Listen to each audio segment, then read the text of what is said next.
They introduced a killer in class, but the human deathworlder shrugged. When the instructors wheeled the containment cage into the lecture hall, every species present recoiled. The cage rattled, reinforced steel trembling as claws scraped the inner walls. Inside crouched a nightmare 8 limbs, jaws lined with obsidian teeth, eyes that burned with predatory hunger. The Zervac, one of the galaxy's most infamous apex killers. Gasps filled the air. Even my people, the stone-skinned Drencal, shuddered at the sight. The lesson today was simple: fear.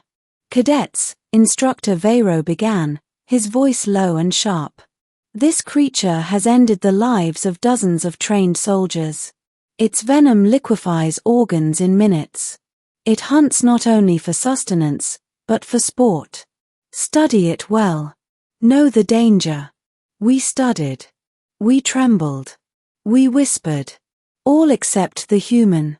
Cadet Sarah Lawson sat at the back, slouched in her chair, a faint grin tugging at her lips.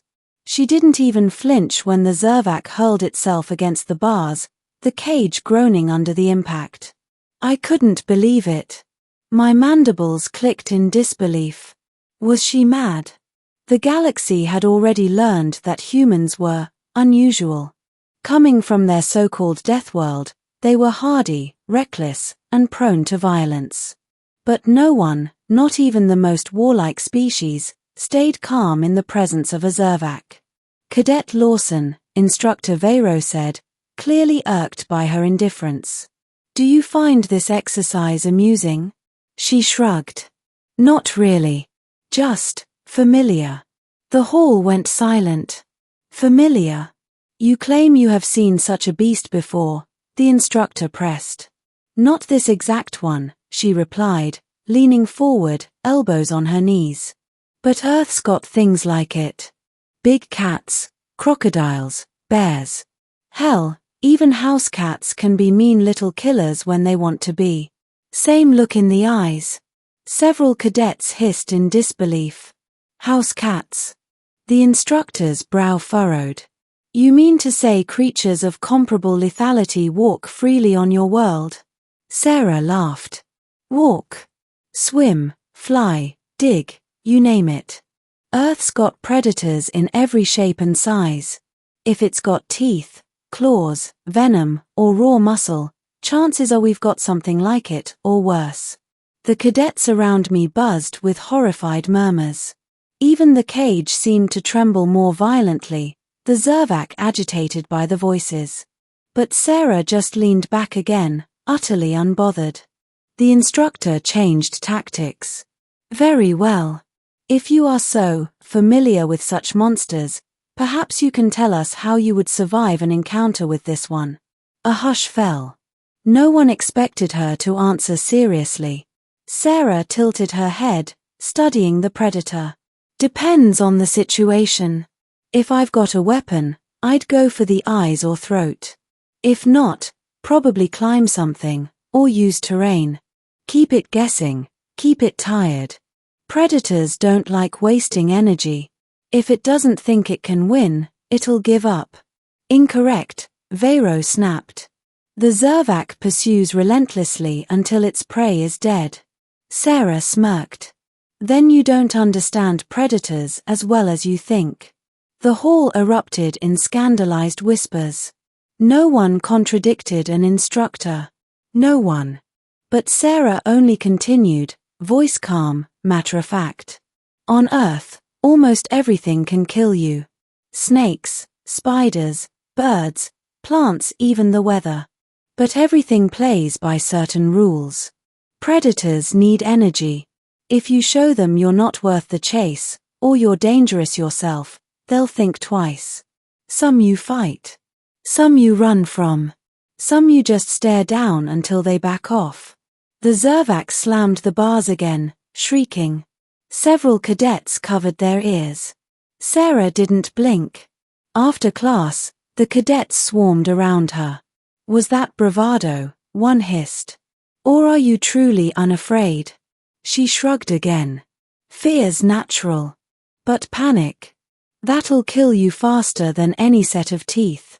You've got to know the difference. I lingered at the edge of the crowd, unsettled. She spoke of fear as though it were a tool, not a curse. My people drilled for years just to hold the line against lesser beasts. This human treated it as routine. One Zalkiri cadet dared to ask, "Have you actually fought such creatures?" Sarah's eyes glinted. "Plenty. When I was 12, a boar nearly gutted me. Dad shot it, patched me up, and told me to be smarter next time. When I was 15, a bear tried to raid our camp. We lit a fire, threw rocks, made enough noise to convince it to leave. And spiders, don't get me started on spiders. Big ones, little ones, poisonous ones. You just learn to check your boots every morning." Several cadets gagged. She laughed, a sound warm and terrifying all at once. "Relax. You get used to it." Word spread fast. By the next day, Sarah wasn't just the human cadet. She was the one who'd shrugged at the Zervac. Some called her fearless. Others whispered Deathworlder as though it were a curse. Me. I couldn't stop thinking about her words. Fear had always ruled my people. We respected it, we obeyed it. Yet this human saw it differently.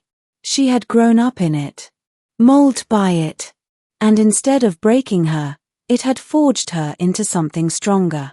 The lesson became more than academic. Weeks later, during our first field exercise, they dropped us on a jungle moon crawling with hostile fauna. The instructors expected casualties. It was part of the training. We were to survive 3 days with only basic supplies. On the second night, we heard it. The shriek of a Zervac, loose in the wilds. My heart froze. How had one gotten here? It didn't matter. We all knew what it meant, slaughter. Panic rippled through the cadets. Some wanted to scatter, others to dig in. I myself felt my limbs lock in terror. Then Sarah's voice cut through the fear. "Get the fire going. Now." We obeyed, almost without thought. Flames roared to life, smoke curling into the night. Sarah stood at the edge of the light, her silhouette steady.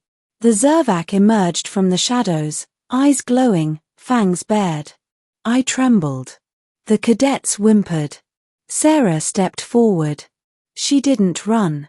She didn't cower. She picked up a burning branch, raised it high, and shouted at the top of her lungs a roar, primal roar that seemed to shake the jungle itself. The predator hesitated, snarled, stepped back. The fire crackled, the human's flame and fury holding it at bay. And then, impossibly, it turned. The Zervac slunk back into the dark. We had survived. Because she had not feared it. The next morning, as we huddled exhausted around the dying fire, I asked her the question burning in my mind. How? How did you face it without trembling? She shrugged, always that shrug. It's just another animal. You don't give it power by panicking. You just remind it you're dangerous too. I stared at her, and for the first time I understood what the galaxy whispered about humans. They weren't fearless.